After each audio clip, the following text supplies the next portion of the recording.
تمہارے پروردگار کی قسم، یہ لوگ جب تک اپنے تنازعات میں تمہیں منصف نہ بنائیں اور جو فیصلہ تم کر دو اس سے اپنے دل میں تنگ بھی نہ ہوں بلکہ اس کو خوشی سے مان لیں، تب تک مومن نہیں ہوں گے۔ اور اگر ہم ان پر فرض کر دیتے کہ اپنے آپ کو قتل کر ڈالو یا اپنے گھر چھوڑ کر نکل جاؤ تو ان میں سے تھوڑے ہی لوگ ایسا کرتے، اور اگر یہ اس نصیحت پر کاربند ہوتے جو ان کو کی جاتی ہے تو ان کے حق میں بہتر اور دین میں زیادہ ثابت قدمی کا موجب ہوتا، اور اس صورت میں ہم ان کو اپنے ہاتھ سے اجر عظیم بھی عطا فرماتے اور ان کو سیدھا رستہ بھی دکھاتے۔ اور جو لوگ اللہ اور اس کے رسول کی اطاعت کرتے ہیں وہ قیامت کے روز ان لوگوں کے ساتھ ہوں گے جن پر اللہ نے بڑا فضل کیا، یعنی انبیاء اور صدیق اور شہید اور صالحین، اور ان لوگوں کی رفاقت بہت ہی خوب ہے۔ یہ اللہ کا فضل ہے اور اللہ جاننے والا کافی ہے۔ مومنوں، جہاد کے لیے ہتھیار لے لیا کرو،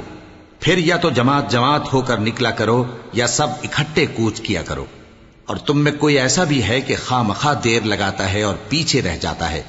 پھر اگر تم پر کوئی مصیبت پڑ جائے تو کہتا ہے کہ اللہ نے مجھ پر بڑی مہربانی کی کہ میں ان میں موجود نہ تھا۔ اور اگر اللہ تم پر فضل کرے تو اس طرح سے کہ گویا تم میں اس میں دوستی تھی ہی نہیں، افسوس کرتا اور کہتا ہے کہ کاش میں بھی ان کے ساتھ ہوتا تو مقصد عظیم حاصل ہوتا۔ اب جو لوگ آخرت کو خریدتے اور اس کے بدلے دنیا کی زندگی کو بیچنا چاہتے ہیں ان کو چاہیے کہ اللہ کی راہ میں جنگ کریں، اور جو شخص اللہ کی راہ میں جنگ کرے پھر شہید ہو جائے یا غلبہ پائے ہم عنقریب اس کو بڑا ثواب دیں گے۔ اور تم کو کیا ہوا ہے کہ اللہ کی راہ میں اور ان بے بس مردوں اور عورتوں اور بچوں کی خاطر نہیں لڑتے جو دعائیں کیا کرتے ہیں کہ اے پروردگار ہم کو اس شہر سے جس کے رہنے والے ظالم ہیں نکال کر کہیں اور لے جا، اور اپنی طرف سے کسی کو ہمارا حامی بنا اور اپنی ہی طرف سے کسی کو ہمارا مددگار مقرر فرما۔ جو مومن ہیں وہ تو اللہ کی راہ میں لڑتے ہیں، اور جو کافر ہیں وہ شیطان کی راہ میں لڑتے ہیں، سو تم شیطان کے مددگاروں سے لڑو اور ڈرو مت، کیونکہ شیطان کا داؤ کمزور ہوتا ہے۔ بھلا تم نے ان لوگوں کو نہیں دیکھا جن کو پہلے یہ حکم دیا گیا تھا کہ اپنے ہاتھوں کو جنگ سے روکے رہو اور نماز پڑھتے اور زکوٰۃ دیتے رہو، پھر جب ان پر جہاد فرض کر دیا گیا تو بعض لوگ ان میں سے لوگوں سے یوں ڈرنے لگے جیسے اللہ سے ڈرا کرتے ہیں، بلکہ اس سے بھی زیادہ، اور کہنے لگے کہ اے اللہ